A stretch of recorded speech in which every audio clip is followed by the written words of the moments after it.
return. So the areas of the brain that produce CSF are called the choroid plexuses. Anytime we see a choroid plexus, it usually means a patch of tissue that produces large volumes of fluid. Now, the choroid plexus are associated with each of the ventricles. So they're going to be in each of the lateral ventricles, the third ventricle, and the fourth ventricle. And they're going to constantly make CSF at a normal rate. It doesn't speed up, it doesn't slow down. Now, reabsorbing it, again, is the job of the arachnoid granulation. Those arachnoid villi are going to slurp it up and dump that fluid back into the sinuses, some of those dural sinuses, so they can mix back with blood and return back to the bloodstream. Yes? So CFS does circulate? Yes. Okay. Yep, constantly moving around in there. So the rate of circulation is about going to cause a replacement about every 8 hours. So we are constantly making it, constantly reabsorbing. So every 8 hours, you get a whole new batch of CSF. Now, there is no way to change production rate. So it doesn't matter if you're leaking CSF or if you have excessive amounts of CSF, you're still going to produce the same volume. So if we have a blockage on the reabsorption end, and this can be caused by a head trauma. You can have a head injury that causes damage to a granulation. It could cause scar tissue buildup. Or in the case of some babies, they just don't make an arachnoid granulation. It's like being served a Coke without a straw. You're not going to be able to drink out of it. So some babies don't even have those. That can lead to that condition known as hydrocephalus. So hydrocephalus, most people think of it as water on the brain. And that water is CSF. So it doesn't recycle back. Now in babies, it is not immediately fatal because, again, babies have those fontanelles, those soft spots that are slightly givable. So it allows for the skull to expand. So you can usually Google pictures or maybe one in your textbook, but it will cause the baby's head to enlarge. That's why the first few weeks after a kid is born, they're always measuring the skull.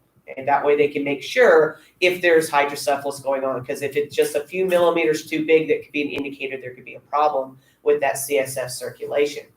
Now, in babies, again, you have plenty of time. You don't have infinite amount of time, but you've got a little bit more time to go in and fix that. So a lot of times they'll go in there and put shunts. Okay, so basically it's like a little stent or a little tube that opens up that arachnoid granulation so it can drain properly. So they're going to build in drain ports to make sure we can get rid of this fluid if you were born without those drain ports being present. Now, as an adult, again, usually what could happen is you could have head trauma that causes scar tissue formation in that granulation area, tearing of the connective tissues, or if you have a clog because there's something going around in the CSF.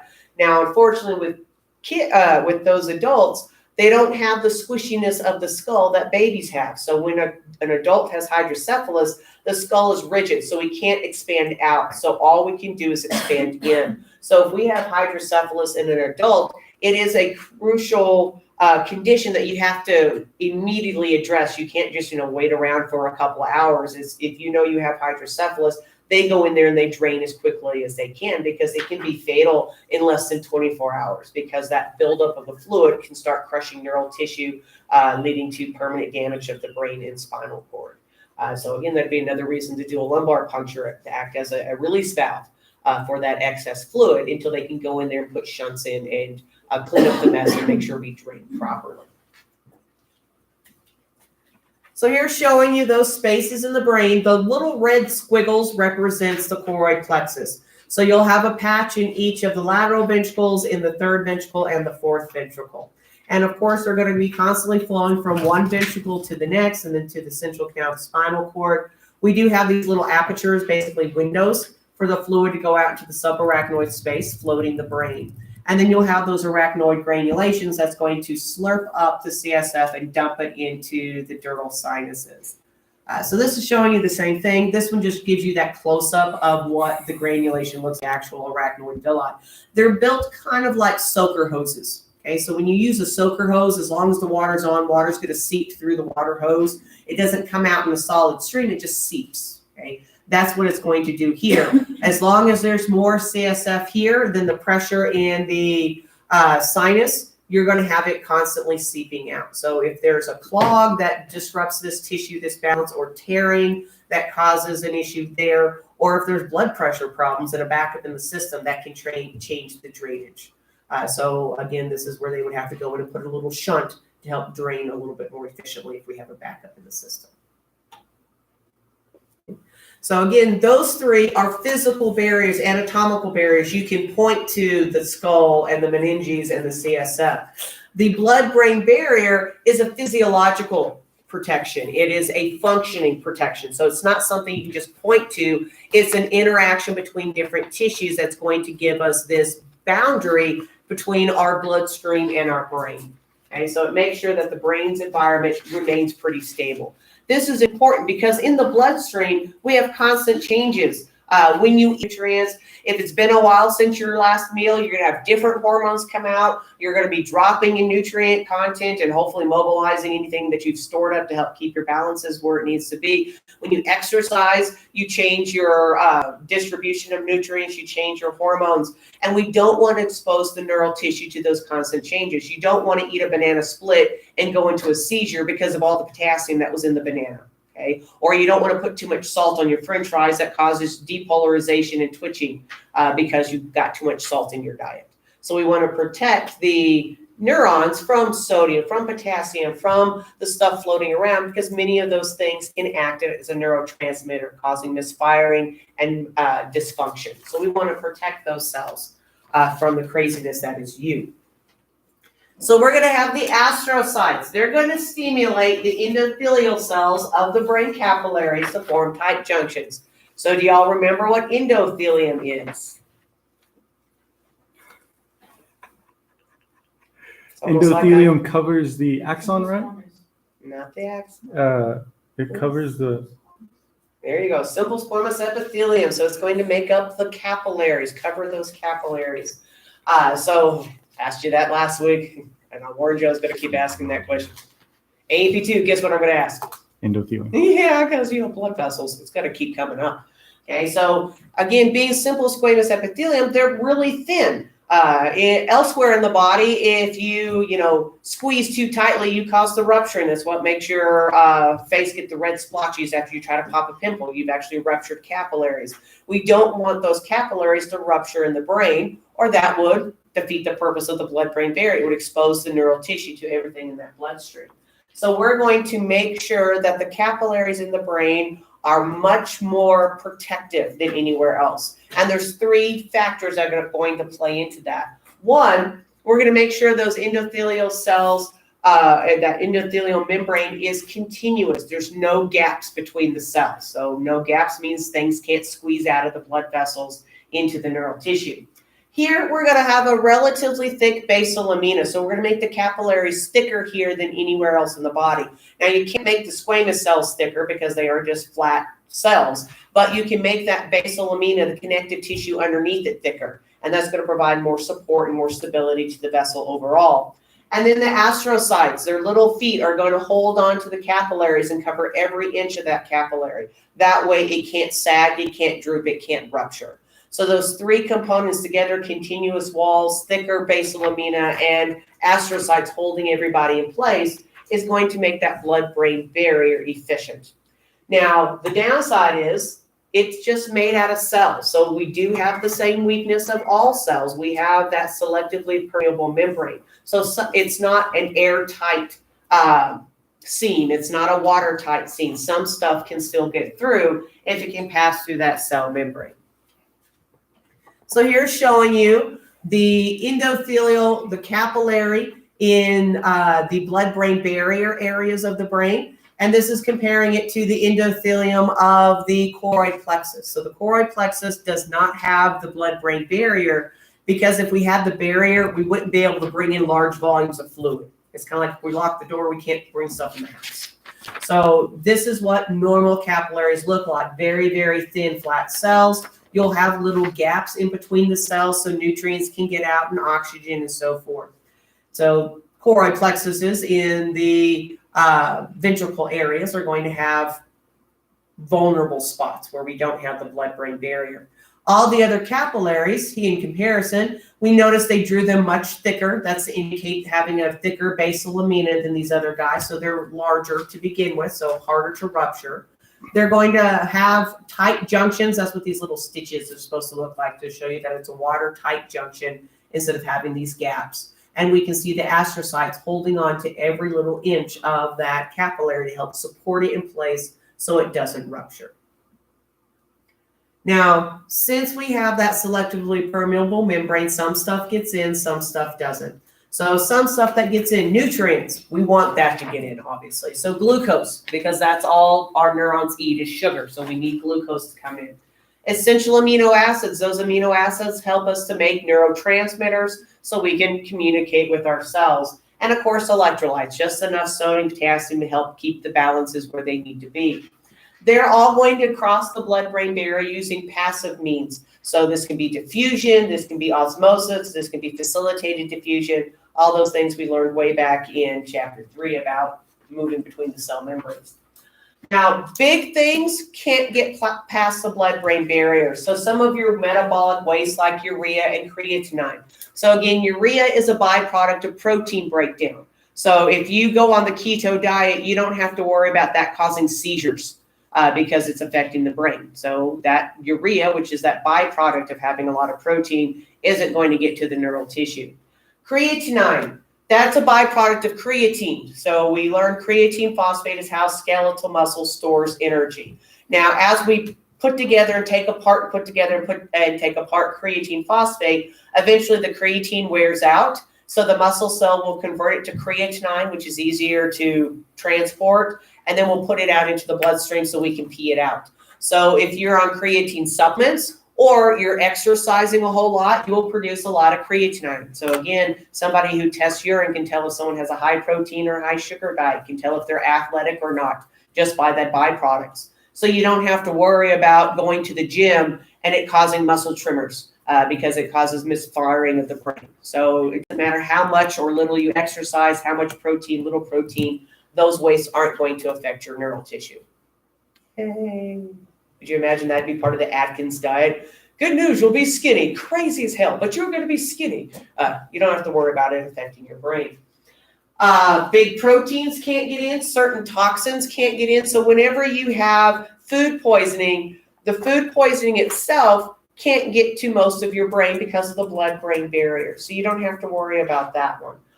Most drugs, so things like Tylenol and Advil. So Tylenol and Advil are very big molecular drugs. What they do is they affect the peripheral nervous system. They stop sensory neurons from talking to the brain. So that's how they make your muscle pain go away or your headache go away, is they stop letting that muscle or that part of the body communicate with the brain. So the brain doesn't hear anything. It doesn't, pick up pain or anything like that. You don't have to worry about taking too much Tylenol and it causes brain dysfunction because it's too big to cross the blood-brain barrier.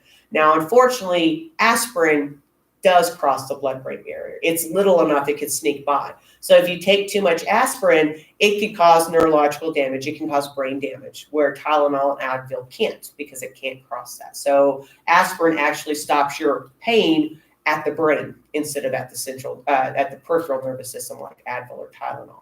Yes, ma'am. When you're taking Tylenol or Advil, does that block from that message to go through the dendrites? So it's going to affect how the neuron can release neurotransmitters to the brain to let them know that it hurts. So it's going to work at that little area. Okay. Now, the barrier will be ineffective against any thing that has a fat associated with it. And that is because the cell membrane, again, is a bilayer, double layer phospholipid membrane. It's got a fat built into the cell membrane. So that allows anything with a fat molecule basically to have a backstage pass. So if you've got a fat molecule attached to you, you can cross the blood-brain barrier through the back door.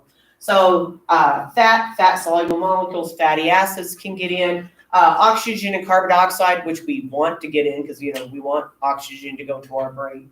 Alcohol, right? No one's going to pay $9 for a drink just because it has fruit in it, right? You're paying for the effects that it has on your brain. Caffeine, definitely want to have some effects on the brain with that guy.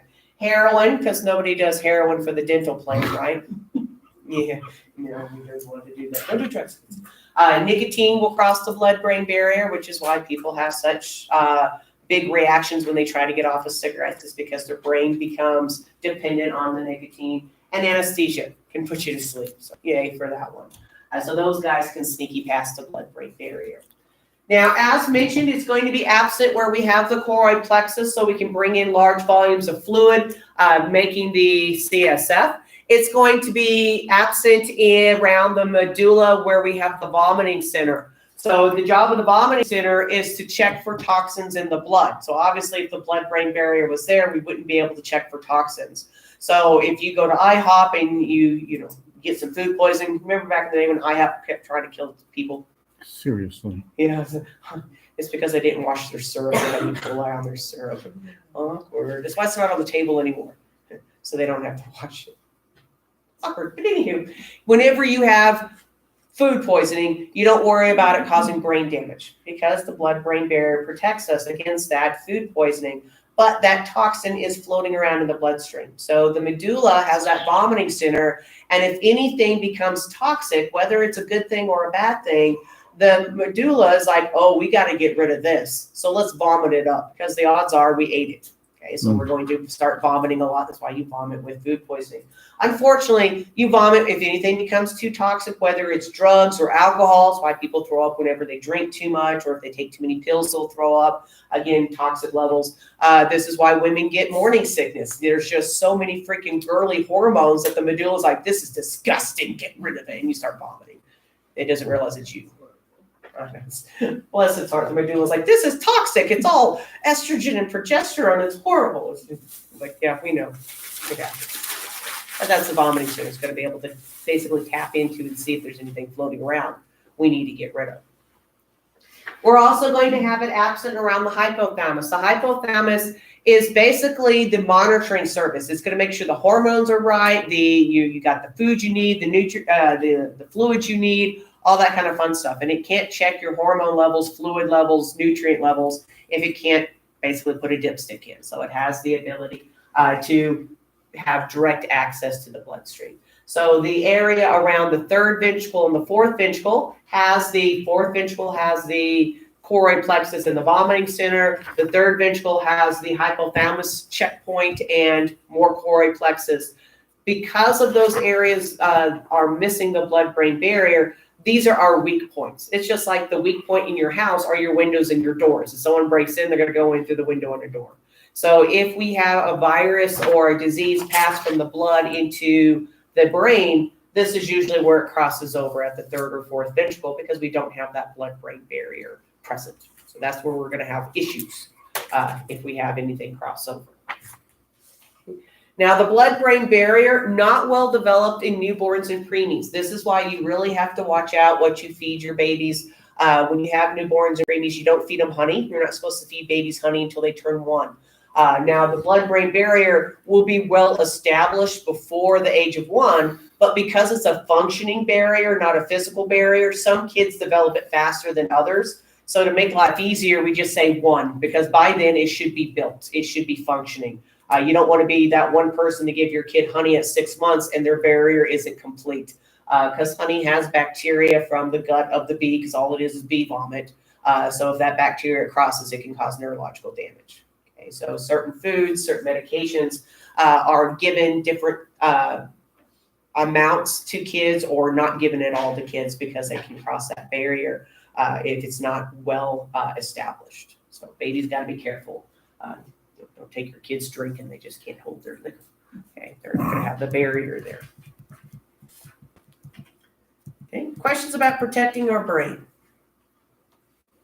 So 3 physical and 1 functional layer of protection. All right, so we're going to go through the different parts of the brain, starting with our brain stem. So the brain stem is going to be made out of the medulla oblongata, the pons varolii, and the midbrain. So we're going to start with the first one, which is the medulla oblongata. So once we're in the skull, we're the medulla, we're the brain. Out of the skull, it's the spinal cord. Okay, so that's usually the big obvious barrier between those tissues is who's in the brain, who's in the skull, who's out of the skull. Now we have some vital centers that are necessary for survival within the medulla, so you can't live without the medulla. So our first one is the cardiac center. The cardiac center regulates your heart rate and the force of your heart contraction. Is it going to go fast or slow? Is it going to beat strongly or weakly? Respiratory centers, it's going to have what we call the medullary rhythmicity area or center. So it's going to be 2 of the 3 centers that basically tell you how to breathe in, how to breathe out, your rate of breathing, depth of breathing. And then we have the vasomotor center, which deals with blood pressure. So it will dilate blood vessels to lower blood pressure. It will constrict blood vessels to raise blood pressure. So obviously we cannot live without regulating our heart rate. We cannot live without regulating our breathing. We can't live without regulating our blood pressure. So these areas are crucial for your survival. Because of that, the medulla is a very critical part of the brain that is used both in science as well as legal for determining if a person is brain dead or not. If the medulla is still functioning, the person can breathe on their own, their heart beats on its own, blood pressure regulates on its own. That's what happens when they're in a coma without the respirator. And when you have the medulla functioning, even if the rest of the brain is dead, it's still considered alive. That person, that's why we call them a vegetable. They're breathing, their heart is beating, but you have to keep feeding and watering them for the rest of their life. Now, unfortunately, or fortunately, however you want to look at it, that person can live for 20, 30, 40 years in this comatose state. They never regain consciousness. They never have any higher parts of the brain functioning. But as long as the medulla is working, your heart will keep beating and you will keep breathing as long as you're being fed and watered. Because of that, this again leads to a lot of gray area medically. It kind of came to a head a while back when they had Maria Shriver. Remember that one? So she was the chick, I think it was in Florida. She had a car accident, was put into a coma, and she was in a coma for 10 years, and her husband wanted to pull the plug because, well, honestly, he had a side chick, and he wanted to marry her, and he couldn't divorce the comatose lady because she couldn't sign the divorce papers because she was in a coma. So he wanted to pull the plug. The parents said, no, we don't want you to pull a plug. This is our only child. You're killing our baby. And the guy's like, I got legal rights here because your spouse always gets to make the decisions what to do with your body, what to do medically with you. So the parents sued for custody of her, and it went all the way up to the Supreme Court. Everybody put their 2 cents into it. There were people picketing and all kinds of stuff. In the end, the law held up that you are married to this person. That person has the right to dictate your medical care or lack thereof. So he was able to pull the plug. And then she later died a few days later. I'm sure he got married and lived happily ever after. But one of the big issues that they were trying to argue was she's breathing on her own. She's okay. It's not like if you're on a mechanical respirator and they pull the plug on the respirator, you stop breathing, you die very quickly. In the case of her, since the medulla was still functioning, they just had to pull her feeding tube, which means that she had to dehydrate to death. It took over 3 days to die. And then, of course, you had the people say, this is horrible. Could you imagine just starving to death and dehydrating to death, how painful that would be? And the scientists were like, yeah, her brain's mush. She don't feel anything. But someone's like, she's going to be in so much pain. And they're like, not really. We have scans. Nothing's happening. But in the end, this is why we have that big push for DNRs. Whenever you go to the hospital now, they always want you to sign away who's going to be your legal guardian if you get, in a coma or not. Do you pull the plug? That scenario. So now we have a whole lot more paperwork in your hospital check-ins to see who can pull the plug, who cannot pull the plug, kind of thing. So that all goes back to this little guy here. If he's still working, you're still alive. You can't harvest organs if the medulla is still functioning. Because they're still alive, you'd have to kill the patient first. And that's kind of illegal to do that. Okay? This is also the area if you try to kill somebody you aim for. Okay, so in case you've ever wondered how come the mob does 2 taps to the back of the head. Anybody ever wonder why it's headshots? The medulla? Yeah, you got to hit that guy. If you shoot their face, they can actually wake up and identify you if you get them to the hospital soon enough. So that'll kind of defeat the purpose. So back of the head, that's going to take out the medulla. Whenever you see them do a lot of zombie movies, they'll aim for the base of the head. They're aiming for the medulla. Bayonets, if you're into your weaponry. So if you've seen bayonets that go on the end of rifles, they're not straight off the muzzle. There's an angle there. And that angle isn't for prettiness. It's for purpose.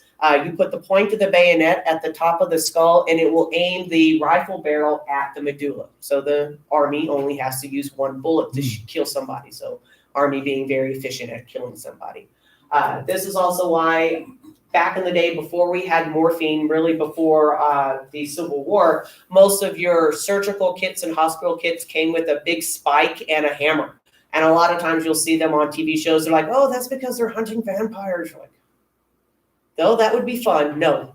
Okay. That was actually how they used to kill you back before we had morphine. Anybody ever watch the movie Alexander? It's okay. It's not a good movie.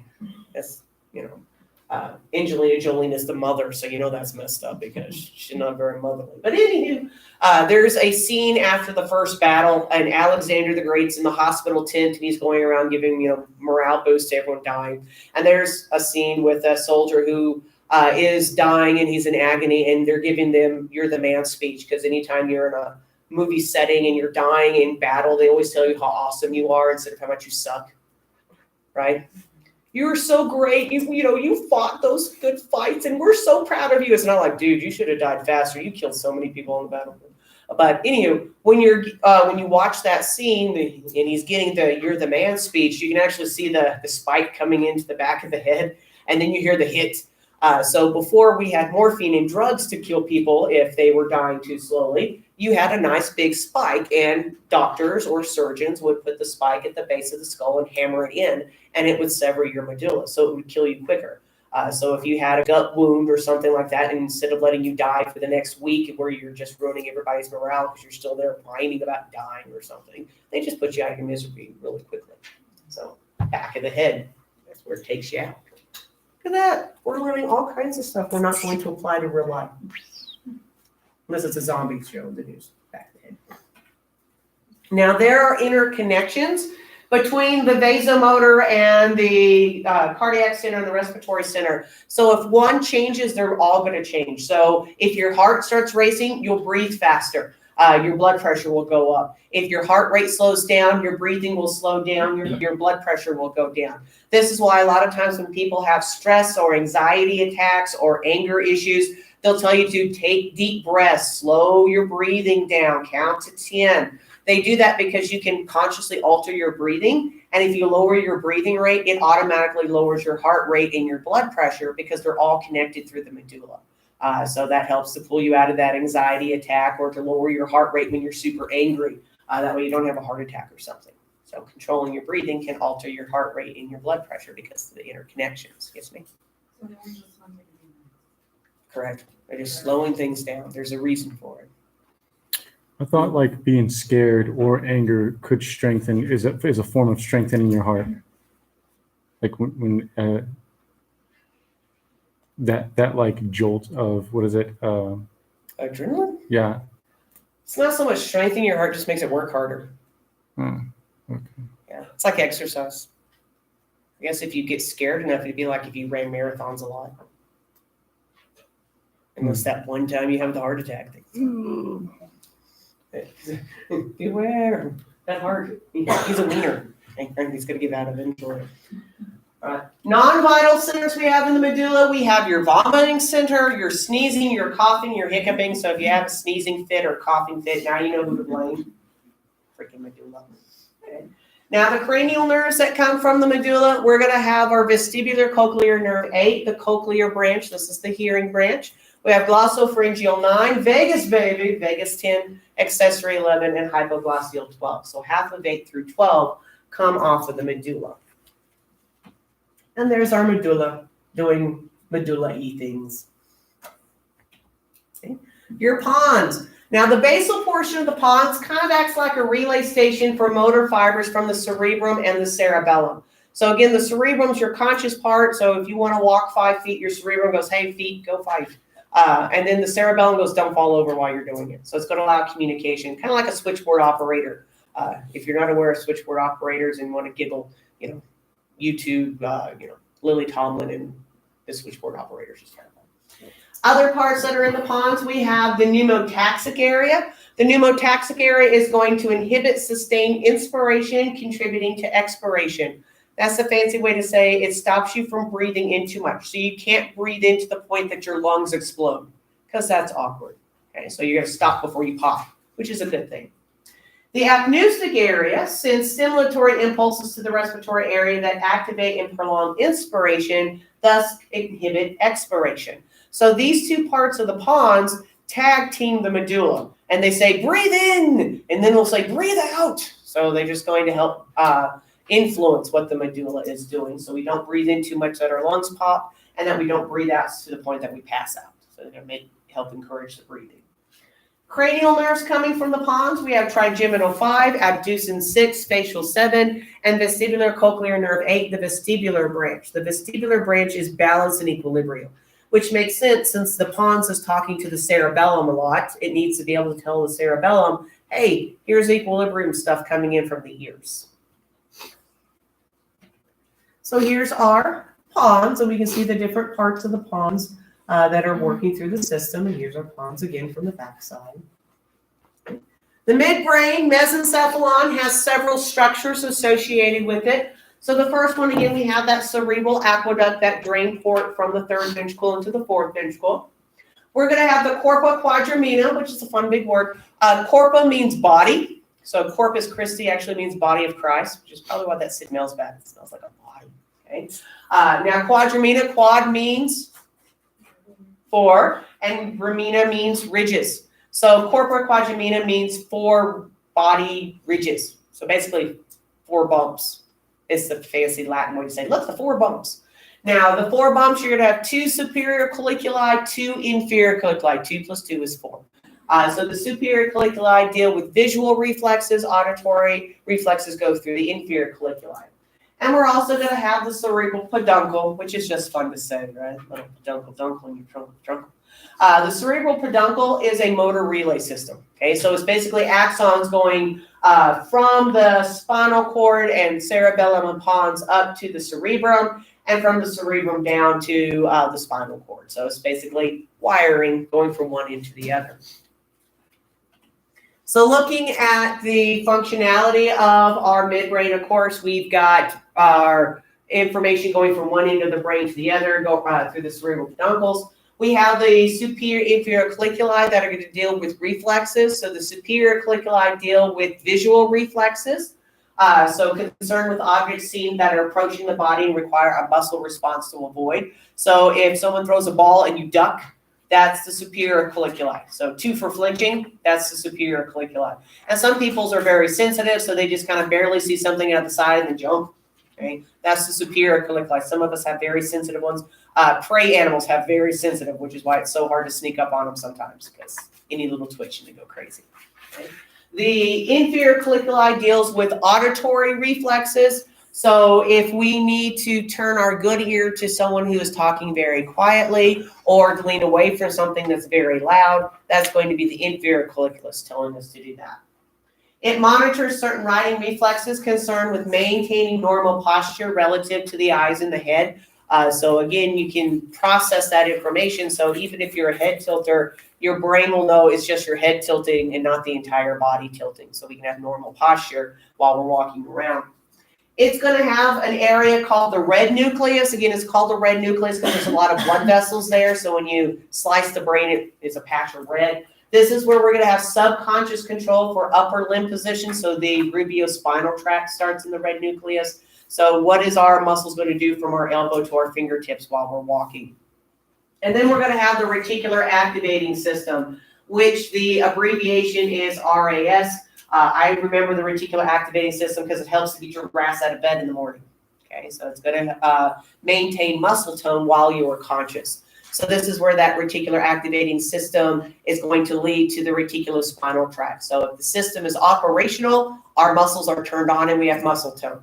When this system shuts down, the reticulospinal tract shuts down, we lose muscle tone. So when you faint, it's because this reticular activating system has shut down in the midbrain and it cuts off all power essentially to your skeletal muscles and they all relax. Okay, so this is the area that if you sleepwalk or you sleep talk, this area doesn't go to sleep like you're supposed to. Okay, it'll stay active. Okay, so our lunesta, it would shut down the thalamus so you wouldn't have any sensory coming in, so you'd go to sleep, but it would not shut down the reticular activating system. And that's why people would sleepwalk or talk or do stuff in their sleep with lunesta. Okay. didn't target all of the parts of the brain that need you to go to sleep. The cranial nerves coming from the midbrain, we have ocular motor 3 and trochlear 4. So here we have our midbrain, so we can see the red nucleus, it's very red. We've got the cerebral peduncle, which is just basically pathways of axons going to and from the cerebrum. We're going to have the reticular formation, so that's going to, again, help you to stay conscious and control your muscles while you are awake. And here's our superior for ducting and inferior colliculi for listening in. Same thing, just kind of showing you everybody working together. So the red nuclei, the reticular activating system, the superior colliculus, the inferior colliculus, and then the different peduncles, which are just bands of axons going to and from the cerebrum. The diencephalon, so the second bubble, our second part of the brain, we're going to have the thalamus, the hypothalamus, and a whole bunch of little structures associated with the hypothalamus. So our first one we have is the thalamus. The thalamus makes up 80% of the diencephalon, so the vast majority. It's often described as the gateway to the cerebral cortex. Apparently they have the same kind of person promoting them that, New Mexico had with being called Land of Enchantment. Like, this is enchanting, sheep in scrubland. So if we want to get to the cerebrum, we have to pass through the diencephalons. So there are 4 areas of the brain that helps maintain consciousness. So we have the reticular activating system for muscle control. The thalamus allows sensory in. So whenever you have those sleep paralysis, or you think you're being attacked by aliens or demons or whatever, it's because the thalamus is awake, allowing sensory in, but the reticular activating system is still shut down. So your brain tries to make sense of why can't you move, but you are conscious. And for some people, that just means aliens are abducting you. That's where their brain logically goes for whatever reason. The rest of us are just like, I wish my body would wake up so my thalamus wouldn't be sitting here making up scenarios. Usually for most people, it only lasts for a few seconds, just enough to make some people nervous. Now, when we look at the thalamus, it sits in the third ventricle. Sometimes it's referred to as the intermediate mass. So it kind of has this bubbling out into the third ventricle, and it's joined by a little isthmus in between. So you've got these big kind of bubbles on either side of the midline. So we're going to have our thalamic nuclei. So these are clusters of cell bodies working together in the thalamus. So as mentioned, this is, sorry, I almost sneezed while I talk. Oh. It just keeps popping in there like, I'm going to sneeze. Stupid medulla. All right, so it's going to be, again, our major relay station to the cerebral hemispheres for all sensory but smell. So touch goes through the thalamus, taste goes through the thalamus, sight goes through the thalamus, and hearing goes through the thalamus. This is why some people, even though their alarm goes off, they sleep through their alarm. Like, how can you sleep through your alarm? It's so loud. Or they'll have like 5 alarms that they sleep through. It's like, how can you do that? It's because if you're in certain stages of sleep, the thalamus has shut down so completely, you could scream in that person's ear and they won't hear you because the thalamus has that information shut down. If you were to open up their eye and look at their eyeball, they wouldn't see you because the eyes are shut down. So that's how some people can sleep with their eyes open and not see things. So there are certain stages where the thalamus is just cut off all commands. And we're not getting any kind of sensory input in. So that's how people sleep through their alarms. Because of it being our gateway for sensory coming in, it also plays a role in arousal, keeping us conscious, keeping us going, alerting, and all that kind of fun stuff. Now, the different groups, the different nuclei have different jobs. So our first one we have is the ventral group. The ventral group deals with vague awareness of less critical information. So the ventral spinal thalamic tract comes here. The lateral spinal thalamic tract comes here that we talked about on our previous test, and we'll also talk about it again most likely on Wednesday to Thursday. So this is going to be sensory input that's not very important, like pain or temperature or touch. So this is why pain is often so easy to block.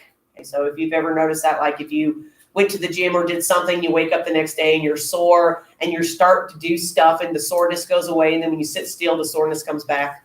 Or you've got a really bad headache and you get distracted and it goes away and then later it comes back. It was always there. It's always being told, your muscles are always saying, hey, I hurt from exercise yesterday. At a certain point, the thalamus is like, shut up. and it'll block that. So even though something hurts, the thalamus can block that and say, I'm not going to feel you right now, or temperature wise. That's why they tell you, like when someone has a major injury, don't let them look at it, because if they look at it, the thalamus is going to recognize the pain being present. If you don't look at it, the thalamus may not realize and let that information get blocked. Okay, so seeing it makes it hurt more because it goes, hey, look, thalamus, look at this. And the thalamus is like, yeah, ouch. Yes, ma'am. So how does adrenaline work with like pain and you're not focusing on it? So adrenaline is going to work through the hypothalamus, which will allow you to kind of block some of those body signals and prevent you from responding to that pain scenario. Okay. And we'll get to that in a few moments. We get to the hypothalamus. Be exciting. Maybe. Okay. Medial group, this is going to give us our conscious awareness of emotion. So you understand your emotional state, especially if you're having one of those days and it's just a really bad day and you start ripping into somebody and you have that moment of clarity where your brain's like, you're not even mad at this person. Why are you yelling at him? You're like, shut up, I'm in a mood. Okay? Medial group, it knows you're in a mood. So if you're feeling happy, you're feeling sad, you realize you're happy, you realize you're sad or angry, that's the medial group. Anterior group, another part of the limbic system, the emotional system concerned with the emotion and motion. This is why a lot of times your teachers will say, think happy thoughts, and you have all those motivational posters or in your testing area, stuff like that. Because if you go in thinking, wow, I suck, this is totally going to suck, I'm going to fail life, your anterior group goes, all right, you suck. Let's not think today. And it's going to block some of your processing. If you go in there thinking happy thoughts like, I'm going to do great on today's test, I'm studied and prepared, the anterior group goes, yeah, we are, we're awesome. If you believe it, it'll help you do better. I know. My anterior group's like this little inner goth, like, but again, for some people, motivational speeches really work for them because their anterior group's like, yeah, this is wonderful. I'm happy. I can do it. Emotivations. Okay. Lateral group helps us produce complex reflex movements, especially the outward expression of rage and fear. I remember the lateral group because it reminds me of the look. Right? We've all been victims of the look, usually from mom. And as soon as she gives it to you, you have the urge to go clean your room and be quiet. That's the lateral group. Okay? The lateral group gives you the face you make when you're angry, or the face you make when you're happy or when you're sad. Or if you just have resting witch face and people are like, are you angry? What's wrong with you? It's like, that's just my face. Sorry. Your neutral might just look like a serial killer because the lateral group, that's what it just parks your face in, is that. So the face you make during whatever happens to be, whether it's happiness or sadness or anger or neutrality and not thinking, that's the lateral group. Yes, ma'am. So the lateral group is like in charge of face expressions? Mhm. Yeah. The one that sometimes doesn't work too well if you do poker because the thalamus is like, ha! You're like, hell yeah. And then the posterior group deals with visual and auditory. So everything visual, auditory pops through there. This is one of the first ones that shuts down when we're sleeping. Okay, so you can't see things, you can't hear things. Hypothalamus and the associated structures. So again, the associated structures aren't the hypothalamus, they're just by the hypothalamus. So our first associated structure is the optic chiasma. This is a crossing over. So the optic nerves come in and form an X. So half of the image crosses to one side of the brain, half of the image doesn't cross over for processing. Directly behind the optic chiasma, we have the infundibulum, which is just fun to say.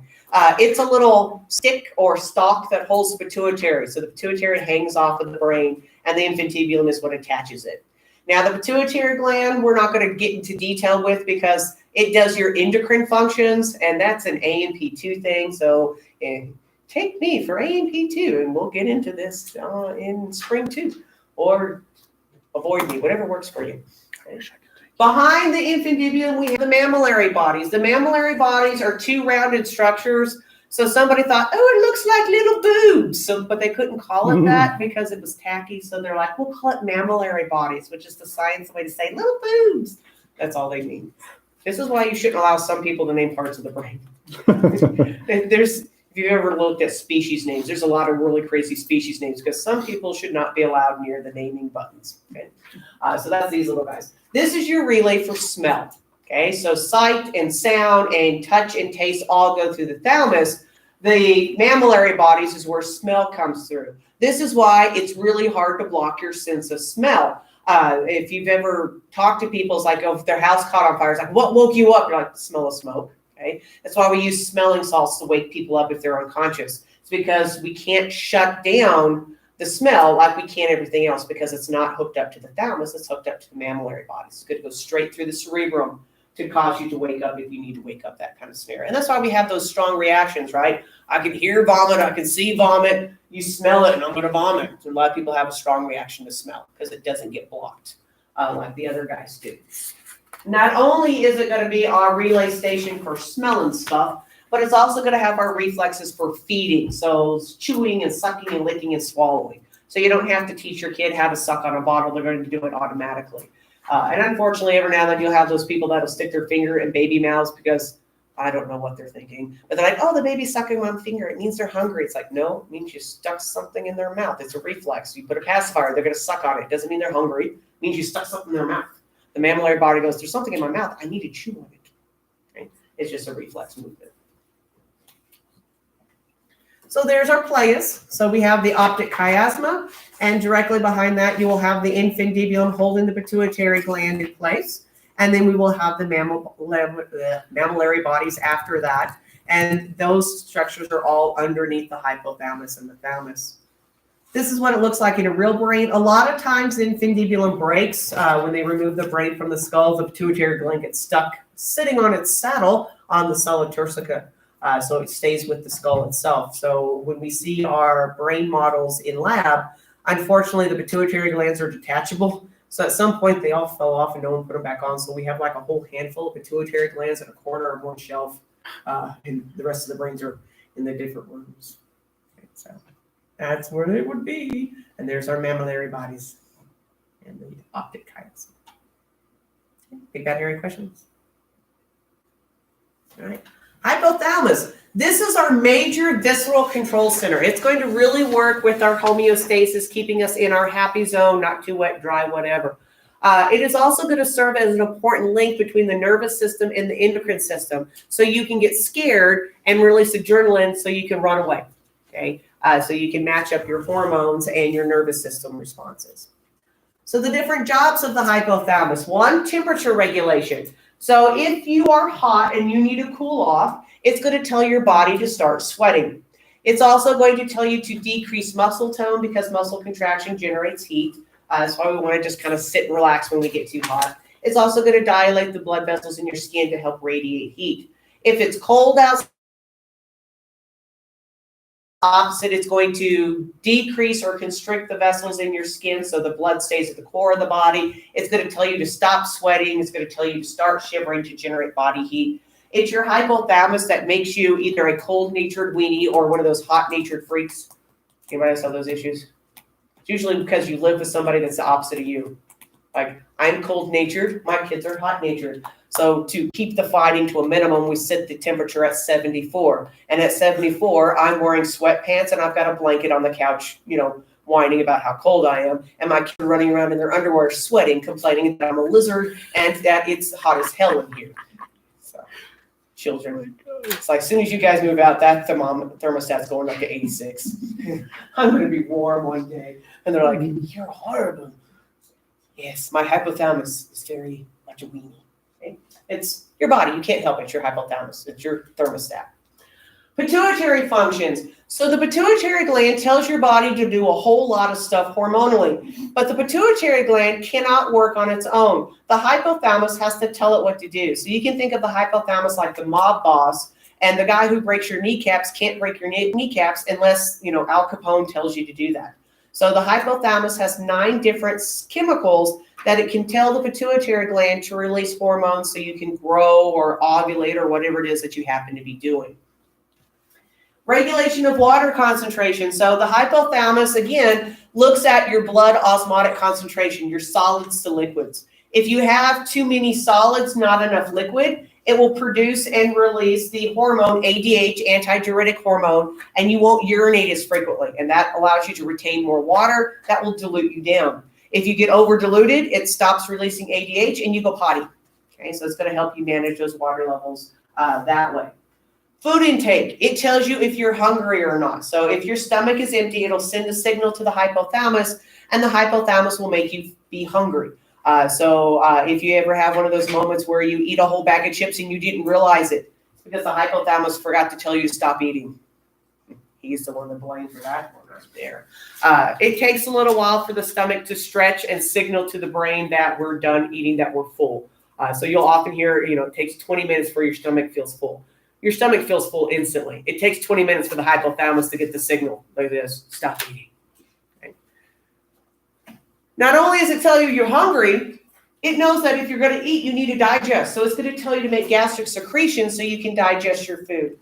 So it's going to make sure that your stomach can function like it's supposed to when you're consuming that food.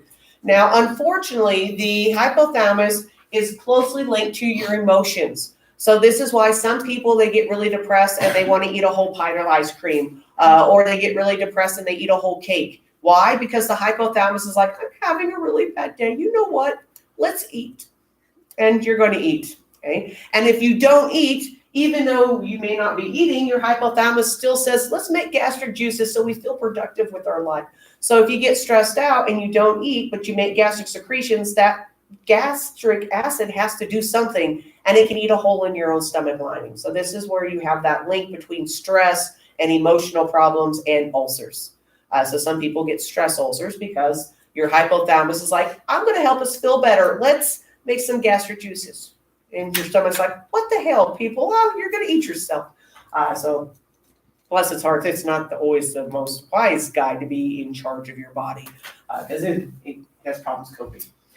So the hypothalamus deals with emotions. So some of our somatic, so it also helps the lateral group to give us that face that we make when we're angry or happy or sad or sexually aroused, whatever. It also gives us some of our subconscious skeletal muscle tone. So sometimes when you get angry, you might grind your teeth or set your jaw and then you get a headache because you were angry. You guys have those issues. You may not realize that you're extra tense until, you get like sore arms or sore shoulders. And that's because the hypothalamus is like, I am angry. You should contract something just so I'm angry. Okay. It also helps with our autonomic responses, such as increased blood pressure and sweating and such, to deal with all the angry issues you might have. It's a third guy of the four that helps maintain consciousness. The hypothalamus is basically a self-sustaining oscillator. So if you always wake up at 6 o'clock in the morning, whether or not you're on vacation because you're a morning person, your hypothalamus is set to wake up at 6. Okay. If you have the option and you magically wake up at 11 o'clock in the morning, your hypothalamus is lazy. Okay. This is the guy you have to reset if you work nights or days and you switch back and forth because your normal sleep schedule. So when do I wake up? When do I go to sleep? That's the hypothalamus. Thirst centers. Okay, so not only does it tell you you're hungry, it also can tell you you're thirsty. So while it's checking those water levels, if you don't have enough liquid, not only is it going to stop you from urinating, but it's going to make you want to be thirsty so you can consume water. This is the reason why you'll see a lot of dietitians, they'll tell you, if you feel hungry, drink a glass of water. You're like, wow, you suggested people I'm hungry. And that's because the hypothalamus says I'm hungry and the hypothalamus says I'm thirsty. So if you drink a glass of water and 30 minutes later you're not hungry anymore, you were actually thirsty, you were just misinterpreting the signal. If 30 minutes later you're still hungry, you're actually hungry.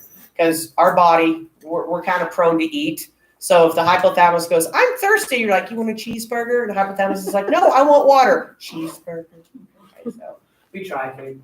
And this is where we have that mind over body. So where we talked about when you get that adrenaline rush and you can pick up a car off of your kid, that's because when you have those big emotional responses, you can have the big hormone responses because of those emotions, and you can have that overcoming and be super strong. All those guys that told you, don't do this much contraction because you could hurt yourself, those guys get ignored by the hypothalamus, so allowing us to do that mind over body phenomenon. Now, this is one of the last parts of the brain to mature. This is why babies, especially preemies, you really have to watch their temperature. They're usually put in a little heated incubator box. And of course, when you give birth, they wrap them up like a little burrito in a foil blanket to keep them warm. This is why a lot of times babies can get their days and nights mixed up in the first few months because the hypothalamus gets set wrong and then everybody's miserable. In theory, your kid will just sleep and not eat if you let them. So that was the thing the pediatricians always told us, like, wake them up every 2 to 3 hours to feed them so they won't forget to eat. In theory, they should sleep. Mine never had a problem with waking up to eat there. That one was pre-programmed real well. But again, some kids, we see this more with puppies, right? If you feed them too much, they'll just eat until they puke and then they'll eat more. Babies would do the same thing if you let them just keep sucking on bottles over and over until their hypothalamus regulates the feeding and the drinking and the sleeping and all that kind of stuff. Is that why sometimes they're up at night and then they're asleep all day? Their hypothalamus needs to be reset. So in theory, you're supposed to keep them up during the day so they'll be exhausted by the time they go to sleep. But in real life, most parents are like, they're asleep. I'm going down too. It's like, I'm going to nap just like the kids are going to nap. And then you get messed up because your hypothalamus gets messed up. All right, cerebellum next time. It'll be exciting. Not enough to be mind over body, but still somewhat.